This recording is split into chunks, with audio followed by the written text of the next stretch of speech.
Hello, I'm Sebastian. Welcome to 9R Trees podcast. Today I will summarize and review the book, Quantum Physics for Beginners, Into the Light by John Stoddard. Positions itself as a rapid, plain English entry point into quantum mechanics, focusing on a handful of headline discoveries that made the field famously counterintuitive.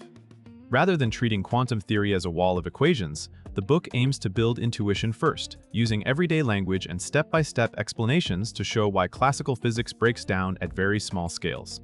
Readers are guided through the core ideas that typically spark curiosity and confusion, such as probabilistic outcomes, wave-like behavior of matter, and measurement effects. The framing around four bizarre discoveries suggests a curated path, fewer topics, explained more carefully, so newcomers do not drown in jargon.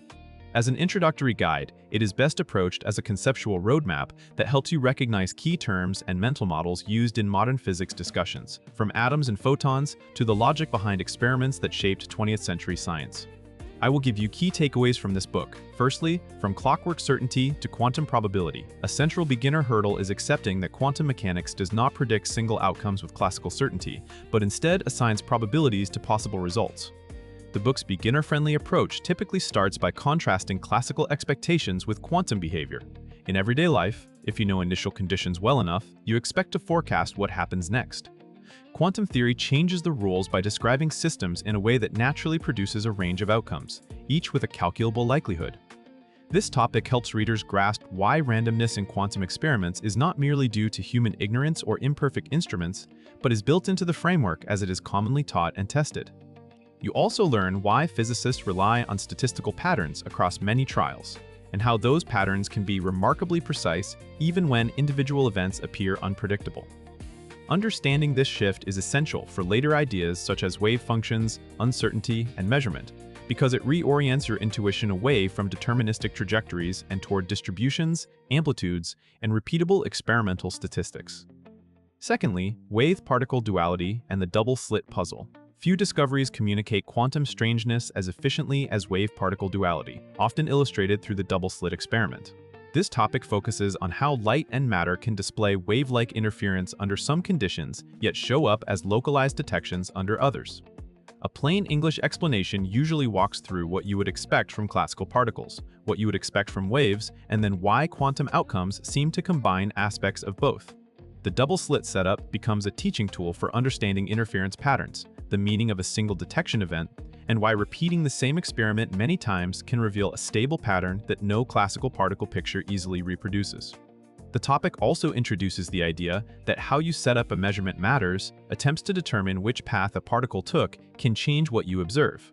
For beginners, the goal is not to master the mathematics of interference, but to acquire an accurate conceptual picture of why physicists say quantum objects are not simply particles or waves in the classical sense. Thirdly, measurement, observation, and what it means to get a result. Quantum mechanics forces a careful look at measurement, what it means to observe a system, and how an experimental setup produces a definite outcome. This topic clarifies that measurement is not just passive looking, but an interaction that extracts information and can alter the system's future behavior.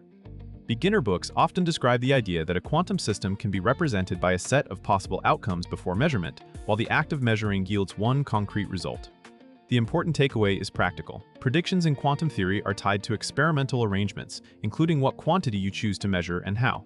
Readers can expect an explanation of why certain properties cannot be simultaneously pinned down with arbitrary precision, leading naturally to the uncertainty principle as an operational statement about preparation and measurement limits, rather than a vague claim about human clumsiness. This topic helps prevent common misconceptions, such as the notion that consciousness is required for quantum effects, by emphasizing instruments, interactions, and testable laboratory procedures. Fourthly, entanglement and non-classical correlations. Entanglement is one of the most cited bizarre discoveries because it describes correlations between particles that cannot be explained by classical shared causes in any straightforward way. In a beginner-friendly treatment, this topic explains how two particles can be prepared in a joint state where measurements on one are strongly connected to measurements on the other, even when separated by large distances. The emphasis is usually on correlations rather than communication. Entanglement does not automatically allow faster-than-light messaging, but it does challenge classical intuitions about separability and independent properties. Readers learn why entanglement is not a rare curiosity, but a resource, foundational to modern ideas like quantum computing, quantum cryptography, and precision sensing. The key conceptual gain is understanding that quantum systems may need to be described as a whole rather than as a collection of independently specified parts. This reframes how you think about information in physics and why experimental tests of entanglement have become central to discussions of what quantum theory says about reality. Lastly, a fast mastery path, mental models, experiments, and modern applications. Because the book frames itself around mastering quantum mechanics fast, an important topic is how it organizes learning into a compact set of mental models anchored in famous experiments and real-world implications. Instead of treating quantum mechanics as a purely academic subject, this approach highlights why the theory matters. It underpins technologies such as semiconductors, lasers, MRI, and emerging quantum information tools. The step-by-step style aims to give readers a sequence. Start with the failure points of classical physics, adopt probability-based thinking, understand wave-like interference, handle measurement carefully, and then see how entanglement extends the framework into multi-particle systems.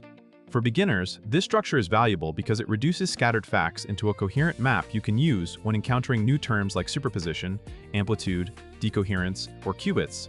The book's usefulness here is as a primer that equips you to ask better questions, follow lectures or documentaries with less confusion, and decide whether you want to go deeper into the mathematics through more rigorous textbooks afterward.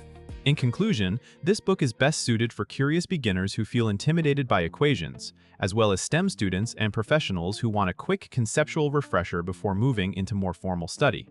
If you enjoy science documentaries, popular physics articles, or discussions about quantum computing but often get stuck on basic terms, the book can help you build a clearer foundation.